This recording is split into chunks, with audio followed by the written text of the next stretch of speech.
أحب الوفاء بشتى الصور، أحب الوفي الأمين الأغر، فأهل الوفاء كلون السحاب وحسن الربيع وماء المطر.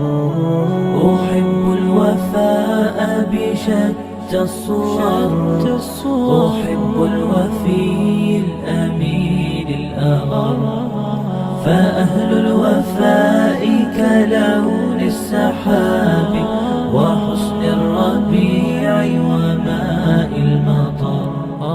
مقامهم فوق رأس الجبال وفوق الروابي وعند القمر، ويا من تحب غياب الوفاء رأيتك.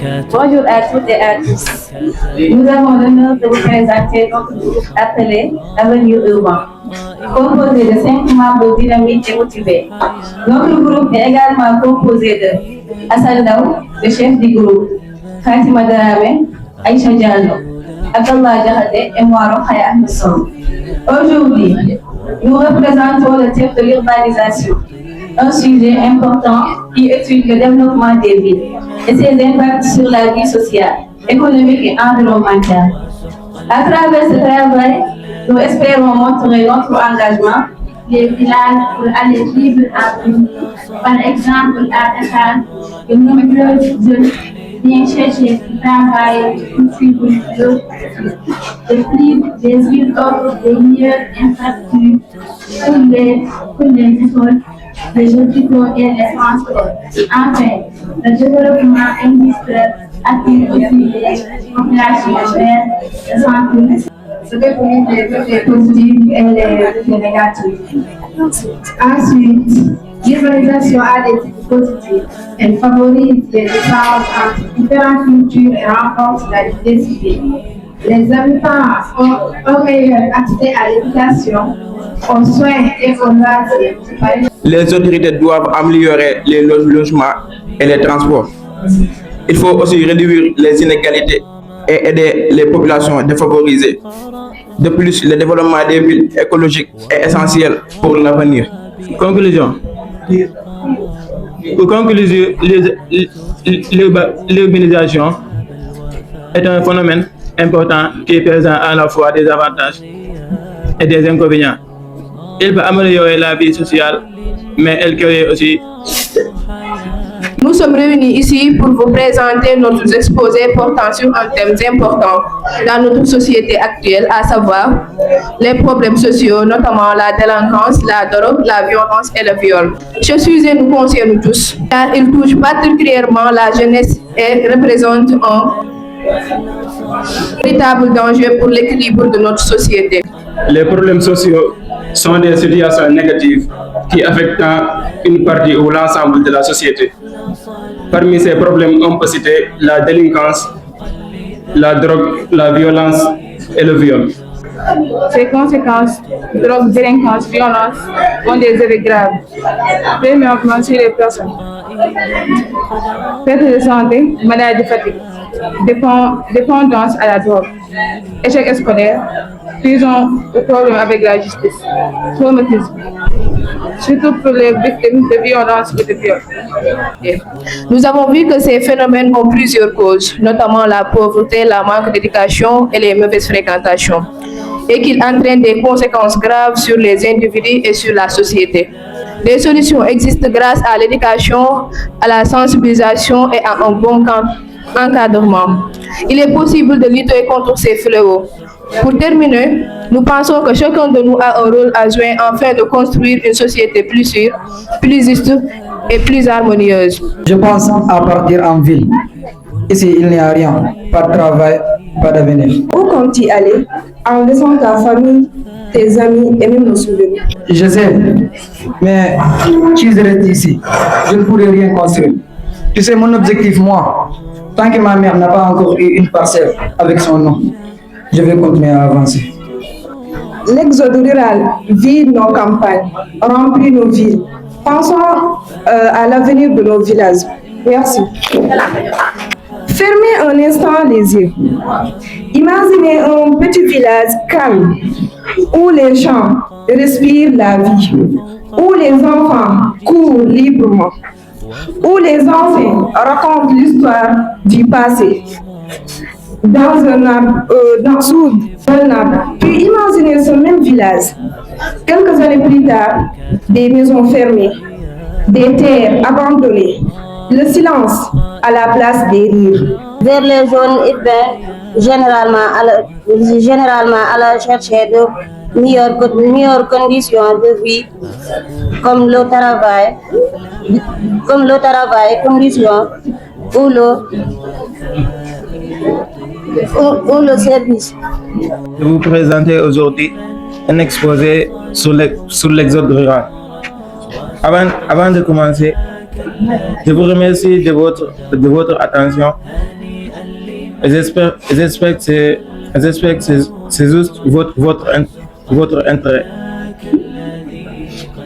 Je vous souhaite une bonne écoute. Je vais parler des conséquences de l'exode rural. L'exode rural est le départ les habitants des villages vers les villes. Ce phénomène provoque plusieurs conséquences sociales, économiques et culturelles.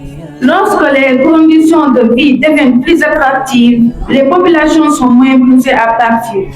De créer des opportunités économiques locales. Encourager les activités économiques en milieu rural permet de donner aux jeunes des raisons concrètes de rester. Cela passe par le soutien à l'agriculture. Demain, dès l'aube, à l'heure où blanchit la campagne, je partirai. Vois-tu, je sais que tu m'entends, j'irai par la forêt, j'irai par la montagne, je ne puis demeurer loin de toi plus longtemps. Chers esprits éveillés, le silence que je vous demande n'est pas une simple politesse. C'est le respect à la noblesse des choses que nous portons. Nous ne parlons pas de règles, nous parlons de actes de vivre, le civisme et la citoyenneté responsables. Avant toute chose, permettez-nous de vous adresser, Monsieur Dieu. L'expression de notre profonde gratitude, c'est grâce à vous, à la confiance que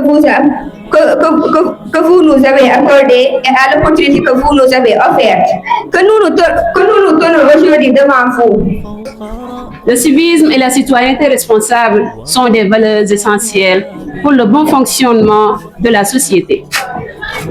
Il permet aux individus de vivre ensemble dans le respect, la paix et la solidarité. Le rôle du civisme et de la citoyenneté dans le pays. Ils sont très importants pour le bon fonctionnement d'un pays. Premièrement, maintenir l'ordre et la paix. Quand les citoyens respectent les lois, il y a moins de conflits et plus de sécurité.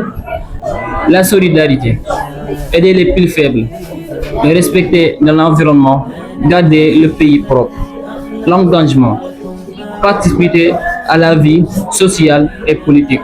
Responsable. Ensemble pour un meilleur avenir. رأيتك تهوى غياب البصر كم قائل قد أضاعت حياتي وفيا لأجل هناء البشر أقول له أفلح الأوفياء وحسب الوفاء يطيل العمر. La paix commence lorsque les cœurs apprennent à s'unir. À travers cet exposé, nous verrons 5 grandes parties. Grande 1, la définition de l'Oumma islamique. Grande 2, elle est essentielle pour renforcer la communauté, protéger ses valeurs et affronter les défis du monde moderne. Cette unité se base sur la foi commune, la fraternité et l'entraide, et elle permet d'éviter les divisions entre les musulmans. Je passe la parole à Fatima Sow. Je vais lire la partie 43, les rôles de l'Oumma islamique. Pour promouvoir la paix et la justice, la Oumma doit encourager le respect, soutenir les pauvres, les malades et les personnes en difficulté. 3. Transmettre des bonnes valeurs comme l'honnêteté, le respect, la patience et la solidarité. 4. Participer au développement de la société par l'éducation, le travail et les bonnes actions. Ainsi que les avantages de son unité. Influence extérieure. Pour trouver sa force, la solidarité, le savoir et la justice. Grand 5. Les avantages de l'Oumma islamique. L'Oumma islamique offre plusieurs avantages. Elle renforce la solidarité entre les musulmans, crée une grande force grâce à l'unité et apporte un soutien moral. Elle permet aussi de partager des bonnes valeurs, favorise la paix. Chaque musulman doit contribuer à cette mission par ses actions et son comportement. Quand l'Oumma s'élève pour le bien, le monde avance avec elle. Je passe la parole à Fatima Sow pour nous. Je passe la parole à Fatima Sow pour nous faire un poème. La vie humaine n'a-t-elle donc plus de valeur que quelques mots jetés dans la colère? Oumma, où es-tu? Où es-tu quand les cœurs se ferment et que la haine devient familière? Quand le commerçant oublie l'honnêteté, ne voyant plus que l'argent dans ses affaires. Quand ce qu'on dépense sans réfléchir, oublie qu'un jour viendra le jugement derrière. Oumma, où es-tu? Quand pendant la prière du vendredi, les téléphones brûlent, plus que les regards vers Allah. Quand les mosquées se remplissent de corps, mais que les cœurs restent loin de la foi. Oumma, où es-tu? Où es-tu quand les pauvres pleurent, tandis que les riches ferment leurs mains? Quand l'égoïsme règne dans les maisons et que le frère abandonne les vies économiques, environnementaux et sociaux. Je suis Aïcha Bousso, chef de groupe Les Étoiles du Développement, et j'ai l'honneur de vous présenter avec mon équipe composée de Mohamed Diallo, Omar Ba et Amidou, un exposé consacré à un enjeu majeur de notre siècle, l'électricité renouvelable. À travers cette présentation, nous allons non seulement comprendre ses avantages, mais aussi analyser ses limites et son rôle dans la construction d'un avenir durable. Sans plus... Les enjeux de l'énergie et l'électricité renouvelable. Introduction. L'énergie est indispensable dans notre vie quotidienne. Elle permet de s'éclairer, de se déplacer, de cuisiner et de faire fonctionner les machines. Aujourd'hui, la demande en renouvelable. L'électricité renouvelable est produite à partir de sources naturelles qui ne s'épuisent pas. Par exemple, l'énergie solaire, le soleil, l'énergie éolienne, l'eau, la biomasse, matière organique. Ces sources sont propres et disponibles en grande qualité, surtout en Afrique où le soleil est très présent. Elles sont inépuisables. Elles réduisent la dépendance énergétique, mais elles ont aussi des limites. Elles sont parfois coûteuses à installer. Leur production dépend de la nature, soleil, vent. Elles nécessitent des technologies et des infrastructures. Un exposé sur le thème la cherté de la vie et ses impacts sur les populations. La cherté de la vie est l'augmentation des prix des produits et des services nécessaires à la vie quotidienne. Les causes de la cherté de la vie. L'inflation. L'inflation veut dire que les matières premières. L'inflation veut dire que les prix augmentent de manière générale. Quand les prix montent, l'argent ne suffit plus pour acheter autant de choses qu'avant. Les hausses des coûts de production. Quand les matières premières, l'énergie et le transport deviennent plus chers, les entreprises augmentent aussi les prix de leurs produits. Les crises économiques et politiques, les guerres, les maladies comme les impacts sur les populations, la baisse du pouvoir d'achat, les salaires restent souvent les mêmes, mais les prix augmentent. Les familles peuvent donc acheter Moyen de choses, l'augmentation de la pauvreté. Les personnes pauvres souffrent le plus. Elle a devenu effet négatif, surtout pour les personnes les plus faibles. Pour améliorer la situation, le gouvernement doit agir, par exemple, contrôlant les prix, en augmentant les salaires et en aidant les produits locaux. يا فصلنا قد تجلى الحسن في الكلم والعود أشرق كالآفاق والنغم رتبتم الفكرة ترتيب المسرده حتى غدا العلم بين الناس كالعلم ما كان شرفكم إلا منظمة تهدي العقول إلى العداء والفهم. Nous partagerons aujourd'hui au cœur des raisons profondes de ce intéressement. Le passé. Chaque pas de retrait ou de reliement laisse une trace. Quel est l'impact du renoncement du musulman à sa certitude? Nous allons aujourd'hui explorer ses conséquences avec notre collègue M. Abdelrahim Tchèque. 4 points pour les réciter devant vous. La première, guerre fratricide. Des musulmans tuent des musulmans au Yémen, en Syrie, en Libye, au mépris de la fraternité islamique et des enseignements du prophète Mohammed sallallahu alayhi wa sallam, qui interdisent l'effusion du sang musulman. Ces conflits coûtent des centaines de millions de vies. La deuxième, faiblesse économique collective. Malgré des ressources naturelles considérables, pétrole, gaz. Les découvertes doivent servir à sauver des vies et non à détruire notre habitat. La solidarité, l'amour des autres et la fraternité humaine doivent nous pousser à aider les régions les plus vulnérables à réussir leur transition. Pour les solutions, on va vous citer 4 solutions aux enjeux de l'énergie. 1. Solution environnementale. Recycler 100% des panneaux.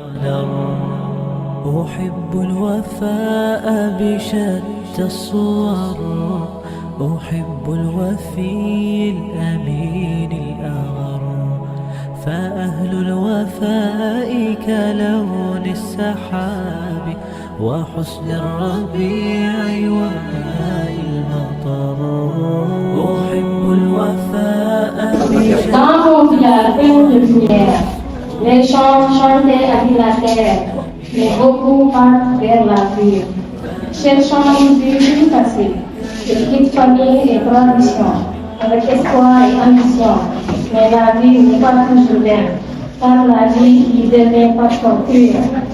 L'exode rural fait changer nos vies, entre rêve, départ et envie. Il faut aider les villages oubliés pour que chacun puisse rester. Je me nomme Mohamed Nasser Diallo et aujourd'hui j'ai l'honneur de représenter mon équipe pour vous présenter notre travail sur la charte de la vie. Avant de commencer, je tiens à souligner que cet exposé est le fruit d'un véritable travail d'équipe où chacun a apporté sa contribution avec sérieux et engagement. Mon rôle en tant que chef de groupe a été de coordonner nos efforts et de m'assurer que nous vous offrons des présentations claires et complètes. Les causes de l'urbanisation, l'exode rural, les populations quittent les campagnes pour vivre en ville afin de trouver un emploi et une vie meilleure. Les infrastructures, les villes attirent grâce aux écoles, hôpitaux, transports et technologies. L'industrialisation, le développement des usines et des entreprises en ville attire le coût élevé des biens et services essentiels, logements, nourriture, transport, santé par rapport aux revenus des ménages. Elle entraîne une diminution du pouvoir d'achat. Elle se caractérise par une augmentation rapide des prix à la consommation, rendant difficile la satisfaction des besoins vitaux. De la vie commune, des mesures étatiques et des stratégies individuelles. Mesures étatiques, subventions, contrôle des prix, baisse des taxes sur les denrées de base, augmentation des salaires. Stratégie individuelle, réduction des dépenses non essentielles, achat groupe, consommation locale. Je passe à la parole à Khalid. Non, c'est Fatima Djouleba. C'est concentré sur la définition et les causes. Nom 2, c'est Fadjamba. Elle a travaillé sur les conséquences et les personnes les plus touchées. Notre 3, c'est Ibrahim Assi. Il vous donnera des solutions. Et enfin, notre 4, Ibrahim Khalil Bah. Il vous parlera de la conclusion. De notre analyse, nous pouvons dire que la cherté de la vie est un problème complexe qui touche aussi bien les économies développées que celles en développement. Elle nécessite des réponses concertées entre l'État, les entreprises et les citoyens. Agir contre la vie chère, c'est aussi œuvrer pour plus de justice sociale et de stabilité économique. Quelles solutions pouvons-nous envisager? Nous espérons que cette exposé nous permettra non seulement de mieux comprendre ces réalités, mais aussi de réfléchir à notre rôle dans la société. Sans plus tarder, nous allons commencer. Les conséquences des problèmes sociaux sont graves et touchent toute la société. D'abord, il y a l'insécurité. Les gens ont peur de sortir ou de vivre normalement. Ensuite, les familles peuvent être détruites. Il y a des conflits, des séparations et beaucoup de souffrances. Il y a aussi les conséquences sur les victimes. Elles peuvent ressentir de la peur, du stress et parfois rester marquées pendant longtemps. L'objectif est d'augmenter les rendements tout en réduisant la dépendance aux aléas climatiques. Maîtrise de l'eau. Étendre les surfaces irriguées qui ne représentent actuellement que 5% des terres cultivables via des techniques de taille. Mécanisation. Faciliter l'accès aux équipements agricoles, tracteurs, motoculteurs, pour sortir de la traction animale dominante. Semences certifiées. Soutenir la recherche et la terre.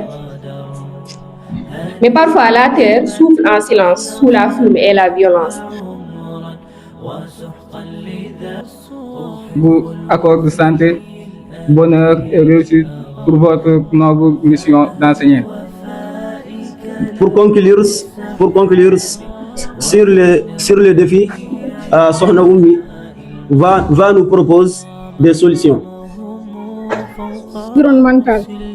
Le milieu de vie influence fortement le passage à l'acte. Les inégalités et la pauvreté, le sentiment d'injustice sociale et le manque de perspective créant des tensions qui éclatent violemment. L'influence du groupe, la pression des camarades ou le besoin de prouver sa force pour être respecté dans un quartier ou une école. La banalisation culturelle. Je m'appelle Aminata Gap. J'ai l'honneur de vous fournir les causes principales de l'exode rural. Les causes de l'exode rural sont principalement d'ordre économique, social, démographique et environnemental. Les causes économiques. Les causes de l'exode rural sont essentiellement liées à la pauvreté des populations dans les zones rurales. L'écran et la dictature du buzz. Les réseaux sociaux sont devenus la première école des jeunes. Pendant 5 heures par jour, ils consomment des contenus où l'argent facile. la vulgarité et la violence. Sont érigés en modèle de réussite. Les influenceurs exitent des richesses sans travail. Les défis dangereux font le tour du monde. La vie privée s'étale sans pudeur. L'enfant. Mesdames et messieurs, au terme de cet exposé, nous souhaitons exprimer notre profonde gratitude à notre professeur Bouchedier, dont les conseils éclairés, la patience et l'encouragement ont grandement contribué à la réalisation de ce travail. Nous adressons également nos sincères remerciements à nos chers camarades de classe pour leur attention soutenue, leur écoute respectueuse et l'intérêt qu'ils ont accordé à notre présentation. Que chacun trouve ici l'expression de notre reconnaissance la plus sincère. Merci à tous de votre aimable attention. فأهل الوفاء كلون السحاب وحسن الربيع وماء المطر مقامهم فوق رأس الجبال وفوق الروابي وعند القمر ويا من تحب غياب الوفاء رأيتك تهوى غياب البصر وكم قائل قد أضعت حياتي وفيا لأجل هناء البشر أقول له أفلح الأوفياء وحسب الوفاء يطيل العمر هنيئا لمن أخلص الحب عمرا وسحقا لذاك الذي قد غدر هنيئا لمن أخلص الحب عمرا وسحقا لذاك أحب الوفي الأمين الأغر فأهل الوفاء كلون السحاب وحسن الربيع وماء المطر مقامهم فوق رأس الجبال وفوق الروابي وعند القمر ويا من تحب غياب الوفاء رأيتك تهوى غياب البصر وكم قائل قد أضعت حياتي وفيا لأجل هناء البشر أقول له أفلح الأوفياء